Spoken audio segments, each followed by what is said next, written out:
അപ്പോൾ എൻ്റെ അടുത്ത് ചോദിച്ചു ഇങ്ങനെ നിന്നാൽ മതിയോ, എന്തെങ്കിലുമൊക്കെ പുറത്ത് ചെയ്യണ്ടേ അവർക്ക്. ഞാൻ പറയാൻ നമുക്കങ്ങനെ പരിചയം, നമ്മൾ ഇതിനകത്ത് കിടക്കുകയല്ലേ. അപ്പോഴൊരു കാര്യം ചെയ്ത് ഞാൻ ഒരാളെ പരിചയപ്പെടുത്തുന്നു പറഞ്ഞാൽ ഏഷ്യാനിലെ ഷായി ചേട്ടൻ ക്യാമറ ഷായി ചേട്ടനെ, പിന്നെ ഷായി ചേട്ടനെ ശിവകുമാർജി പരിചയപ്പെടുത്തുന്നു.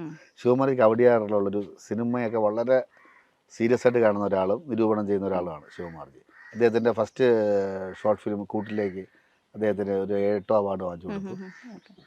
അപ്പോൾ അദ്ദേഹമാണ് എന്നെ നേരത്തെ പറഞ്ഞ ഒരു കാര്യമുണ്ട്, ഈ നാച്ചുറലായിട്ട് ഇപ്പം ചെയ്യണമെന്ന് പറഞ്ഞ സംഭവം. അങ്ങനെ പുള്ളി ആദ്യം ഒരു ഡയലോഗ് വന്നിട്ട് ചെയ്യാൻ പറഞ്ഞു. ഞാൻ നാടകക്കാരനാണല്ലോ. അപ്പോൾ പുള്ളി പറഞ്ഞു 2 മാർക്ക് തരാം, പിന്നെ ഒരു കാര്യം കൂടെ ചെയ്യണം, ഇനി ചാൻസ് ചോദിച്ചു ആരുടെ അടുത്ത് പോകരുത്, കാരണം വേറെ ആർക്കോ കിട്ടാനുള്ള ചാൻസ് ബിജു തട്ടിച്ചെടുത്തിട്ട് ബിജു കുളമാക്കും, അതുകൊണ്ട് അവരെങ്കിലും രക്ഷപ്പെട്ടു. പുള്ളി അതാ പറഞ്ഞത്, സത്യം.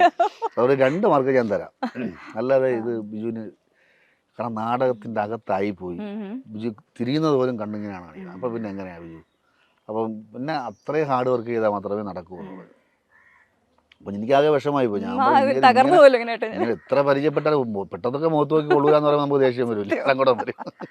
ഞാൻ അവസാനം നോക്കാന്ന് പറഞ്ഞ് പുള്ളി ഇങ്ങനെ MD-യുടെ തിരക്കഥയും കാര്യങ്ങളൊക്കെ എടുത്ത് വെച്ചിട്ട് പ്രാക്ടീസ് ചെയ്യുന്നത് നമ്മുടെ നെട്ടേ ആശ്രമത്തിൽ വെച്ചാൽ അവിടെ സ്വാമിമാരും ഇങ്ങനെ ഇരിക്കും. അപ്പോൾ എന്നിട്ട് കളിയാക്കും, ഇങ്ങനെ ഞാൻ അഭിനയിക്കും, അങ്ങനെ ചെയ്ത് എനിക്കറിയില്ല. അപ്പോൾ നമുക്ക് അങ്ങനെ അതിലൂടെയാണ് ഒരാൾ എന്നെ നോക്കിക്കൊണ്ടിരിക്കുക, കണ്ണൻ സുരേഷ് ബാബു. പുള്ളിക്ക് എന്നോട് വലിയ കാര്യം എന്ന് പറഞ്ഞു കഴിഞ്ഞാൽ ഞാൻ കാവാലത്തിൻ്റെ അവിടുത്തെ ആയതുകൊണ്ടാണ് ആ നാടകത്തിൻ്റെ വന്നത്. അപ്പോൾ അന്ന് വരെ പുള്ളിയായിട്ട് കമ്പനിയായിരുന്നു. പിന്നെ എപ്പോഴൊക്കെ ആ സമയത്ത് നമുക്ക് ഇങ്ങനെ അഭിനയിക്കാൻ മോഹം ഇതിലോട്ടൊക്കെ മറിമായം സിറ്റ്കോം. അപ്പം ഞാൻ കണ്ടെടുത്ത് പറഞ്ഞാൽ എങ്ങനെ എനിക്ക് പരിചയപ്പെടുത്തി തരുമോ സാറിന്, അങ്ങനെ സാറിനെ പരിചയപ്പെട്ടു. അങ്ങനെ ബാക്ക് ബെഞ്ചേഴ്സ് ഇവിടെ വരെ എത്തി. അവരെ കണ്ണൻ്റെ റൂട്ട് അതായിരുന്നു. സീരിയലിലെ ലൈംഗിക പീഡന പരാതിയും നടി നൽകിയ പരാതിയും അതിനെക്കുറിച്ചുള്ള വിവാദങ്ങളും തുടങ്ങിയ ചർച്ചകളാണ് കഴിഞ്ഞ കുറച്ച് ദിവസങ്ങളായി സോഷ്യൽ മീഡിയയിൽ നിറഞ്ഞു നിൽക്കുന്നത്.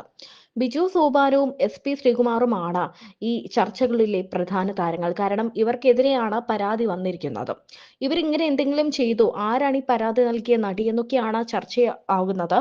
എന്നാൽ തങ്ങളല്ല എന്ന് പറഞ്ഞുകൊണ്ട് രമ്യയും നടി ഗൗരിയും ഒക്കെ രംഗത്തെത്തിയിരുന്നു. ഇനി നിഷ സാരംഗാണോ അല്ലെങ്കിൽ ജൂഹിയാണോ, അങ്ങനെ തുടങ്ങി നിരവധി ചോദ്യങ്ങൾ എത്തുന്നത്. ശിവാനിയാണോ എന്നൊക്കെ നിരവധി പേർ ചോദിച്ചുകൊണ്ട് എത്തുന്നുണ്ട്. ഈ സമയത്താണ് ബിജു സോപാനത്തിന്റെ ചില തുറന്നു പറച്ചിലുകൾ വൈറലായി മാറുന്നത്. മലയാള ടെലിവിഷൻ ചരിത്രത്തിൽ വളരെ വിജയം നേടിയ പരമ്പരയാണ് ഉപ്പുമുളകും. ഫ്ലവേഴ്സ് ചാനലിൽ സംപ്രേഷണം ചെയ്തിരുന്ന പരിപാടി സാധാരണ കുടുംബത്തിന്റെ കഥയാണ് പറഞ്ഞിരുന്നത്. അതുതന്നെ പ്രേക്ഷകർക്കിടയിലും തരംഗമായി. ഉപ്പുമുളകിലെയും നായകനായ ബാലചന്ദ്രൻ തമ്പി എന്ന കഥാപാത്രത്തെ അവതരിപ്പിച്ച് ശ്രദ്ധേയനായ താരമാണ് ബിജു സോപാനം. ബാലു എന്ന പേരിൽ അറിയപ്പെട്ട കഥാപാത്രത്തിന് വലിയ ജനപ്രീതി ലഭിച്ചിരുന്നു. ഇതിലൂടെ ബിജു വെള്ളിത്തിരയിലും ചുവടുറപ്പിച്ചു. പഠിച്ചത് പിന്നെ ഈ അവസരത്തിന് വേണ്ടിയുള്ള ഓട്ടങ്ങൾ, കാര്യങ്ങൾ, പിന്നെ അങ്ങനെ ഒരു അടുക്കും ചിട്ട എന്ന് പറഞ്ഞ സംഭവമൊന്നും ആദ്യകാലങ്ങളില്ലായിരുന്നു. ഇവിടെ പോകും കൂട്ടുകാരുടെ അടുത്ത് പോകും. പക്ഷേ സാറിൻ്റെ ഇവിടെ പോയതിനു ശേഷം നമ്മൾ ആദ്യം ഒന്ന് മിണ്ടിയില്ല. ആദ്യം കുറച്ച് ദിവസം ഞാൻ ആരുടെ സംസാരിച്ചില്ല, കാരണം സംസാരിച്ചാൽ തെറ്റാവോ. എല്ലാം കലാകാരന്മാരെ കാണുമ്പോൾ തന്നെ അവർക്ക് ഒരു തെളിമയുണ്ട്. എല്ലാവരും മുഖത്ത് എല്ലാവരും മീശയൊക്കെ എടുത്ത് ജുബയൊക്കെ ഇട്ട്, ഞാനും പിന്നെ പതുക്കെ സാറിൻ്റെ ജുബ ഇട്ട് തുടങ്ങി. പഴയ ജുബയൊക്കെ സാറിൻ്റെ വാങ്ങിച്ചിട്ട് തുടങ്ങി. പക്ഷേ ഫസ്റ്റ് ചെന്ന് കാണണമെന്ന് പറഞ്ഞു കഴിഞ്ഞാൽ അന്ന് എനിക്ക് 50 രൂപ വന്നത് അരുണ ചേട്ടനാണ്. അരുണ ചേട്ടൻ പൈസ 1 രൂപ തൊട്ട് എൻ്റെ ഉണ്ടായിരുന്നു. ഒരു 51 രൂപ ദക്ഷിണ വെച്ചിട്ട് അന്ന് പൂജ വയ്പ്പൻ്റെ അന്ന് അപ്പോൾ സാറിനെ കണ്ടുടനെ കാല് തൊട്ട് തൊഴണമെന്ന് പറഞ്ഞു. അപ്പോൾ സാറിൻ്റെ അടുത്ത് പറഞ്ഞിരുന്നു ഇന്ന ഒരാളെ കൊണ്ടുവരുമെന്ന്. അങ്ങനെ എല്ലാവരും കൊണ്ടുവന്ന് എടുക്കാത്തൊന്നുമില്ല. അവിടെ കുറച്ച് കാര്യങ്ങളൊക്കെ ഉണ്ട്. ഈ സാറ് സ്റ്റെപ്പ് കയറി വന്നത് ഞാൻ ഈ വെറ്റെടുത്ത് കാലിൽ വെച്ച് തൊട്ട് തൊഴുത്. അപ്പോൾ സാറ് ആരാ ചോദിച്ചു. അപ്പോൾ സാർ ഇന്നലെ പറഞ്ഞ ബിജു. ഇനിയിപ്പോൾ എടുക്കാതിരിക്കാൻ പറ്റില്ല, തൊഴുതും പോയെന്ന് സാറ് പറഞ്ഞു. പിന്നെ ഹാർമോണിയം എടുത്ത് വെച്ചിട്ട് സാറ് സാപ്പാസാ പഠിപ്പിച്ചു. പക്ഷെ ഇതൊക്കെ ഞാൻ അരുണചേട്ടൻ്റെ വീട്ടിൽ പോയിട്ട് എനിക്കിതെല്ലാം അറിയാം, ജയിച്ചിട്ടാണ് പോയത്. പിന്നെ ഒരു ഹോംവർക്ക് ഒക്കെ നടത്തിയിട്ടാണ് പോയതല്ലേ. പിന്നെ ഒരു ചൊല്ല് തെയ്യുമതത്തൈ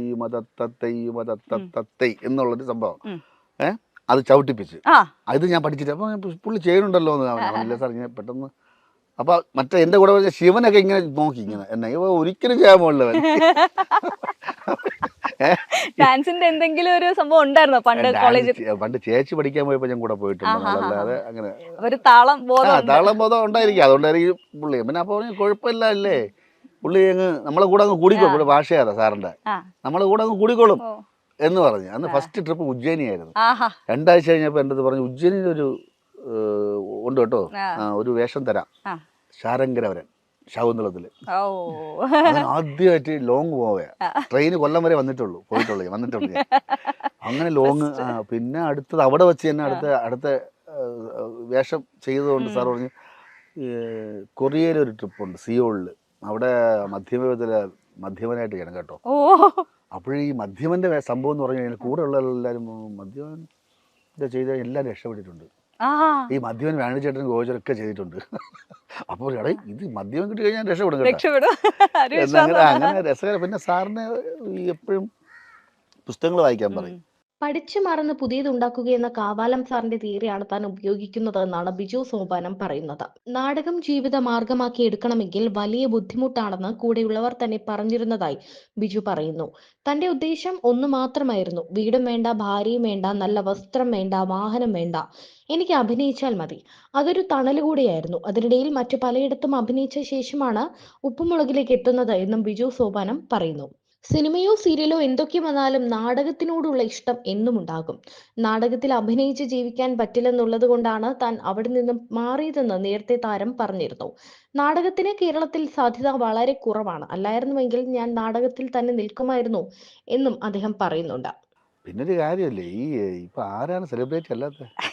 ഞാൻ ചോദിക്കട്ടെ, എല്ലാവരും അല്ലേ വീട്ടിലെ ഒരു 5 പേരുണ്ടെങ്കിൽ 2 പേരെ സെലിബ്രിറ്റി. കാരണം അവർ മൊബൈൽ എടുത്ത് വയ്ക്കുന്നു, അവർ റീൽസ് ചെയ്യുന്നു.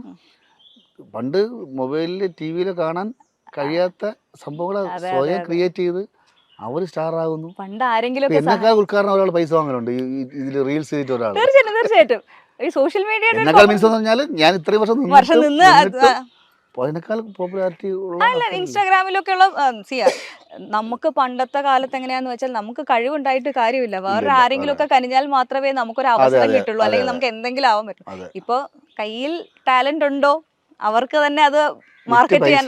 അല്ലെ ഞാൻ നോക്കിട്ടെ, ഇപ്പൊ എത്ര വീട്ടമ്മമാര് അല്ലെങ്കിൽ വീട്ടിലെ ആൾക്കാർ ഹസ്ബൻഡ് ആൻഡ് വൈഫ് എല്ലാം കൂടെ ചേർന്നുകൊണ്ട് ഓരോ സംഭവങ്ങൾ ചെയ്യണമെങ്കിൽ നാച്ചുറലായിട്ട് ചെയ്തിട്ട് പോയല്ലോ അവര് അല്ലേ? തീർച്ചയായിട്ടും ആ കാര്യത്തിൽ ഇപ്പൊ എനിക്കതിന് പിന്നെ ആരെ ആരാധിക്കാന്നുള്ളതാണ്. എല്ലാരും പരസ്പരമായി ഞാനും സെലിബ്രിറ്റിയാണ് എല്ലാരും. അതിന്റെ പുതുമ അങ്ങ് പോയി. പണ്ട് പറയില്ല ഇരുട്ടത്ത് മറ്റേ വെട്ടത്ത് ഷൂട്ട് ചെയ്ത് ഇരുട്ടത്ത് കാണിക്കുന്ന സംഭവമാണ്. പിന്നെ പുറത്ത് കാണിക്കില്ല, എവിടെയെങ്കിലും ഒരു ഷെഡിനകത്ത് അതിനെ പറ്റിയുള്ള ഒരു കാര്യം പുറത്തു ഒരു കാര്യം. ആ കൗതുകം ഇപ്പൊ എനിക്ക് തോന്നുന്നു, ആ കൗതുകം ഒരു സ്റ്റാർഡം എന്നുള്ളത് കൗതുകം തോന്നണമെങ്കിൽ ഭയങ്കര ഭാഗ്യമാണ്.